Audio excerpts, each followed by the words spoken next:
नाशिक शहरातील इंदिरानगर पोलीस ठाण्याच्या हद्दीमध्ये काही व्यक्तींकडून रात्रीच्या वेळी मद्यधुंद अवस्थेमध्ये सार्वजनिक ठिकाणी गोंधळ घालणं, नागरिकांना त्रास देणं आणि सार्वजनिक शांतता भंग होईल असे प्रकार घडत असल्याच्या पार्श्वभूमीवर इंदिरानगर पोलिसांनी विशेष कारवाई केली आहे.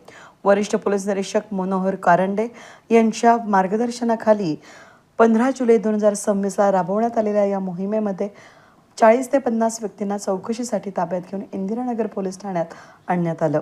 यानंतर वरिष्ठ पोलीस निरीक्षक मनोहर कारंडे यांनी संबंधित व्यक्तींची सखोल चौकशी केली. चौकशीत संबंधित व्यक्ती या कोणत्याही गंभीर गुन्ह्याच्या नोंदीवरील आरोपी नसून रोजंदारीवर काम करणारे कामगार असल्याचं निदर्शनास आलं.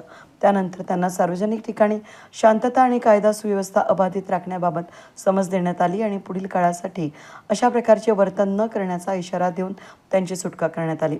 इंदिरानगर पोलिसांच्या या तातडीच्या कारवाईमुळे परिसरातील नागरिकांनी समाधान व्यक्त केलं असून सार्वजनिक शांतता आणि सुरक्षितता कायम राखण्यासाठी अशा कारवाया यापुढेही सुरू राहतील असा विश्वास व्यक्त केला जातोय.